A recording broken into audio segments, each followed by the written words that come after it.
Hello everybody, it's Hater. Welcome back to another Destiny 2 build video. And what we're going to talk about today is a Stasis Hunter build that will be able to carry GM level Nightfalls. The footage that is playing in the background is from the Grandmaster difficulty Proving Grounds Nightfall, which is known to be up there in the more difficult GMs. And this build is making it an absolute cakewalk. So let's break down the build, guys, and if you enjoy the video, give it a like, comment what you guys think about the build, subscribe to the channel if you haven't already to stay up to date whenever a new build video comes out, and follow me over at my Twitch for more Destiny content.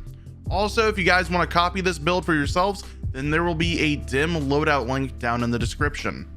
But the way this build is going to work, guys, is that we are playing utility to a T. The only thing that we're missing to make this a support build is a way to heal or mitigate more damage for our team.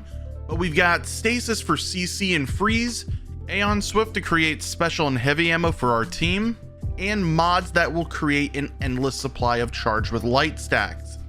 But as for where every Stasis build starts, it's going to be the aspects and fragments. For the aspects, we're going to be using Grim Harvest so that whenever we defeat slowed or frozen enemies, it's going to create stasis shards that will give us melee energy whenever we pick them up. This is going to have a much greater purpose later on when we talk about the mods, but for the other aspect, we're going to be using Touch of Winter so that all of our grenades are enhanced in some form of way. For the ice wall, it changes it into a ring. For the Duskfield grenade, it will increase the size of the dome and spawn a mini stasis crystal in the center. And for the Cold Snap grenade, its seeker will create a stasis crystal on detonation and chain one additional time. In this case, we're going to be using the Duskfield grenade since it is the best grenade when using Touch of Winter. For the fragments, we're going to be using Whisper of Fissures so that we can increase the damage and size of enemies that we shatter or stasis crystals. Whisper of Conduction so that stasis shards that we create will track to us whenever we're nearby them. Whisper of Durance so that all of our slow effects, because there are a lot on the hunter, will last longer, and for the abilities that linger, their duration will also increase. Whisper of Chains so that while we're near frozen enemies or friendly stasis crystals, we take reduced damage overall. Then finally, we're going to use Whisper of Bond so that defeating frozen enemies will grant us additional super energy. Feel free to change these up to whatever you guys like. This is just what I prefer to run when I'm running GMs with this build. Next up, moving on over to the loadout. For Proving Grounds specifically, we're going to have to worry about two things: anti-barrier champions and unstoppable champions. And I found the easiest way to go about this is to use the exotic linear fusion rifle Arbalest. If you guys don't have this weapon, I highly recommend to pick it up and add it to your arsenal.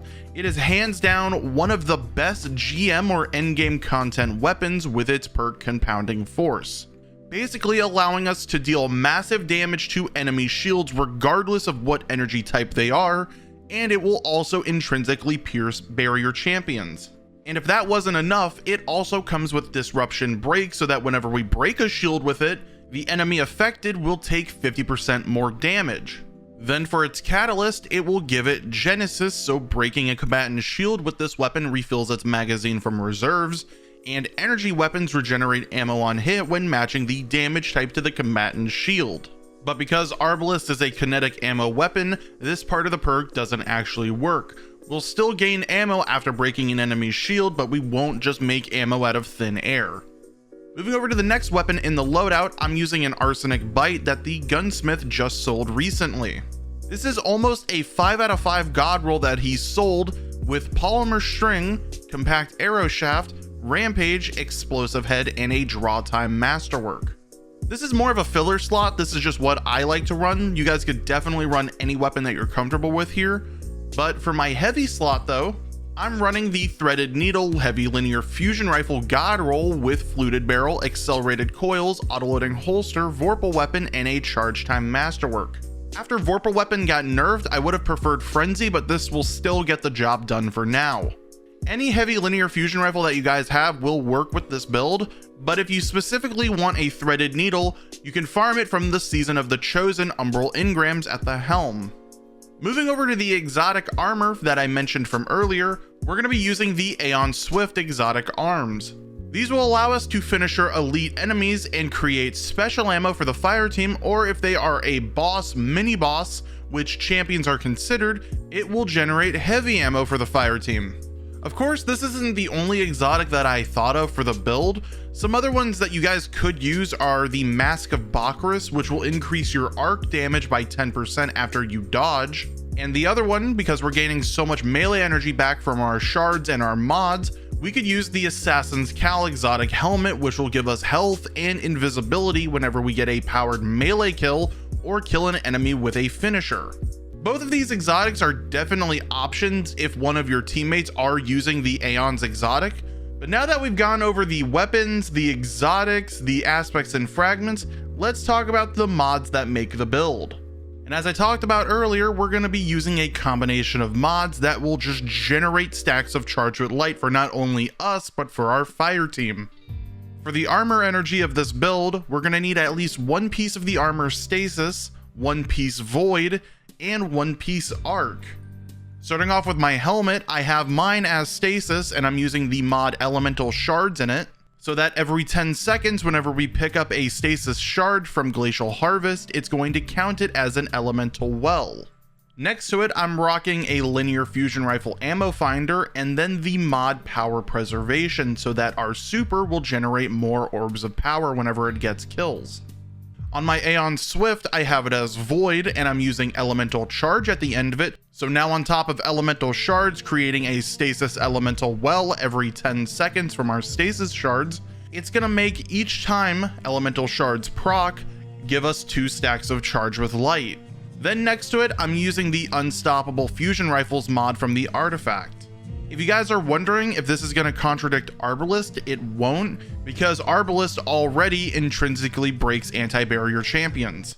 So a good rule of thumb is that whenever an exotic intrinsically affects champions, any champion mod is not going to do both of these things.